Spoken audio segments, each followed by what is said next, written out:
Shalom, family trendsetter.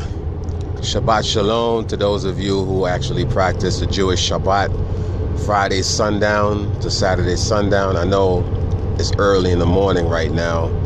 It's what, 5:23 a.m. So I'm sure a lot of y'all are going to be looking forward to the Shabbat, Friday sundown to Saturday sundown. So Shabbat Shalom to those of you who practice the Jewish way of doing the Shabbat. Now, in today's video, family, I really want to talk to my people on a serious note because, we actually living in some perilous times. Your president, the commander-in-chief, pretty much is declaring war indirectly on Iran. Now, he said he don't want to go to war, but all roads are leading to war. And I know a lot of our people are unprepared because, once again, we're caught up with, distraction and so forth. So please, family, hear me out in this particular video. I won't be long. Shit, I'm never long on these videos because I try to get right to the point. I know y'all attention span is very, very minimal. Now, for those of you who are single parents, you mothers who are single mothers, and may have a bunch of kids, you have to consider the fact that even though you're getting public assistance, from the government, pretty much a cushion, a false sense of security, you have to realize that you're getting help. Now, at any point in time, help can stop. You know what I'm saying? Somebody can decide, you know what, I can no longer afford to help you. So what are you going to do then? So what I'm saying to you, family, is that you're going to have to start finding a contingent plan, a plan B, if you will, because, let's say, for example, there is war, right? Your president, Donald Trump, the commander-in-chief, right? He's in office right now. He's making a lot of cuts, and, some of these cuts is going to affect you. The other day I heard he was trying to do away with Section 8. I know public assistance eventually is going to be affected. He's going to start handing out box lunch throughout all the states. He's already doing so in some of these states in the United States of America. What I want to ask y'all, if, let's say, for example, tomorrow, or let's say Monday, because like I said, today is Friday. Monday you get up to go get your check, and you hear, your subsidies is cut. What would you do? I mean, you can't go for a hearing or anything. You just basically is stop. What would you do? Many of y'all have more than 2 or 3 kids. Who can you turn to? Now, I know short term you can probably turn to a family member because most family members step in to help out, especially when you have children. But let's say, for example, you really don't have anybody to depend on. This nigga that you got in your house smoking weed every day, just falling back, drinking and smoking, not doing anything for you, just telling you what you want to hear, probably giving you good sex, and that's what's holding you. He ain't working because he's dependent on your welfare check. What would you do? So what I'm trying to explain to y'all, family, that the rug is about to be pulled from underneath our feet. This country, the United Snakes, the corporation, or the United States, the corporation. I say snakes because it's a bunch of reptilians that live in this motherfucker that runs this country. A lot of y'all don't know that, but that's for another video. When they pull the rug from underneath your feet, what are you going to have left? So what I would suggest you do, and really and truly pay attention to this, you need to take some of this free money that you're getting from my hard-earning tax, that I'm paying to facilitate you and your children. I don't have a problem doing it for those of you who are actually putting it to good use. I only have a problem with the ones that's collecting these checks and going out there and spending on their nails and their hair. Meanwhile, their kids are in the house doing without. So I have a problem with that because I'm not your baby daddy. You never slept together. So why should I be taking care of your fucking kids? And I'm saying this shit for real like that because I'm serious. Because ain't nobody taking care of my kids. I got to work for mine. So you should be working for yours. But I do understand sometimes, you can't do it because a lot of times they put us in the system and shit. I see now making excuses for y'all. But okay, that's fine. They put us in the system. You can't go out there and get a job. So you got to depend on the system. But if you're able-bodied or you're able to go out there and work, you should be going out there and work. Why should I have to take care of your ass? Man, you never fucked. So I shouldn't be taking care of you or your damn kids. But if you're getting my money that I didn't give to you voluntarily, you need to start putting away some of my money that I'm giving you that I don't know who the hell you are in case of a rainy day. I'm telling you, because this shit is about to be pulled from underneath y'all. Y'all getting free money. Take some of that money and go buy some non-perishable food items, canned goods, oodles and noodles, Ritz crackers, get a bunch of water. I'm telling you, put it to good use. Stop selling your welfare subsidies so you could go to the club and shit, or buy some weed to smoke. Because I'm telling you, eventually the Mosai is about to put the hammer down on Yasharal. Jacob's trouble is about to be turned up.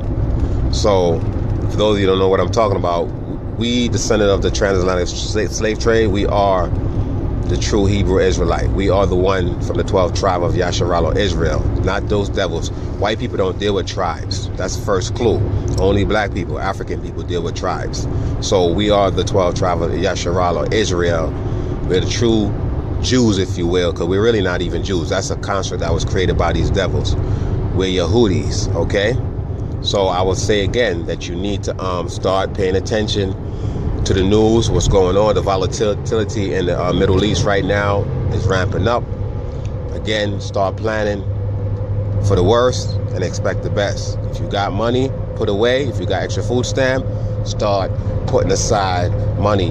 Now, the other day I was talking to my daughter, right? She's pregnant. She's about to have a baby next month, I think. And I was saying to her, like, okay, in the event something happened, what would you do? And she was like, what do you mean, Dad? I said, let's say, for example, something happened, power go out. You know, how would you get by? You got a newborn baby on the way. How would you be able to facilitate that baby? And she said, this is what she said with her dumb ass. She said, well, excuse me, she ain't dumb, but she made a dumb comment. And you know, I keep it 100, you know what I'm saying? I call everybody names, even though I love them. The only person I don't love is a white man. When I call them name, I mean that shit. But her stupid self say, oh, I'll be all right. So I said, what do you mean you be all right? I'll be all right. You know why she kept saying that shit? Because she ain't know what the fuck she didn't know what to say. She ain't know what to do.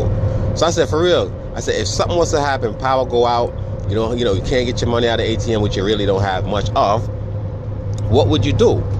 And she really didn't have an answer. So I said, let me answer for you. What you should do, right, the money that you do have, because she spent over $6,000, family, on a baby shower out of her own pocket.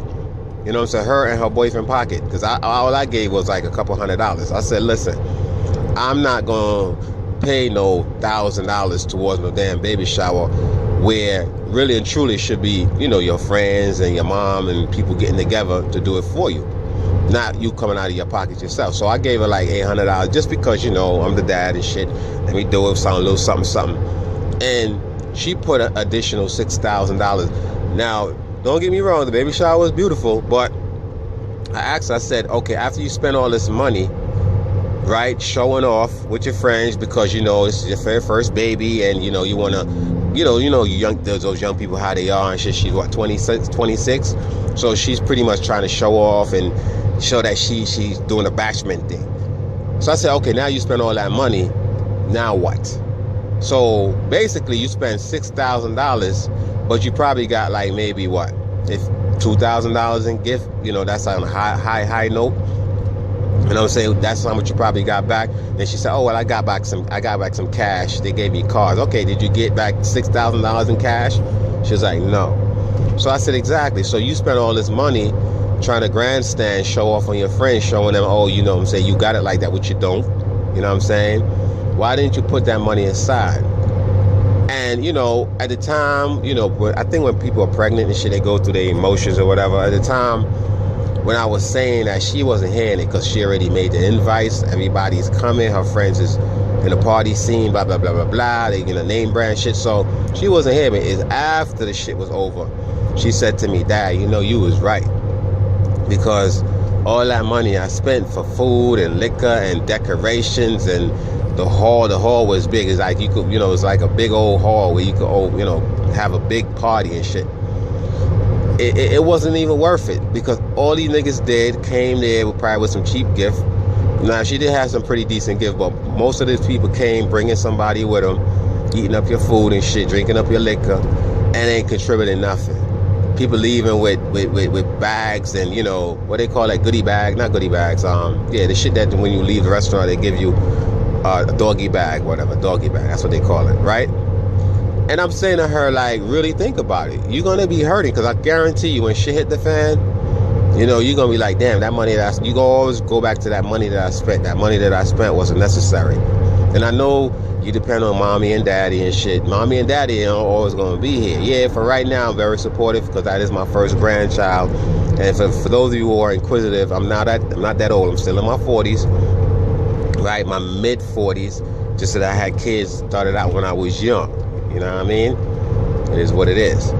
So again, you know, you have to ask yourself these questions. You know, what will you do when the rug is pulled from underneath you? What will you do in the event the power will go out? You can't go to the ATM machine. You see what happened in Venezuela? Venezuela was one of those rich ass countries because they you know, the world depended on their oil. But now you have other countries that came in because, see, Donald Trump wanted to take over Venezuela, and Venezuela decided they don't want to deal with the petrodollar no more. So that's one of the reasons why you see, you know, Donald Trump hard on Venezuela, sanctioning Venezuela, because they wanted to take over and Venezuela wasn't having it. So the same thing happened to Venezuela, family, can happen here. So we need to start planning, start stacking up on food items, non-perishable food items, water, clothing, you know what I'm saying, Pampers if you have kids, different size Pampers, batteries, flashlight, get a generator if you own a home, you know what I'm saying, get gasoline, put in containers, not in your home, put the additives in there to prolong the life of the gasoline, shit, you could get some Vaseline too, because you can use Vaseline, believe it or not, to burn candles, like you could use Vaseline to make wick. But, you know, I don't have time to go into the prepping stages. But I'm telling you, family, it's real serious out there, right? The writing is on the wall, giving you my intake, my opinion, I should say, my take on the matter. We need to start preparing. And with that, I say shalom.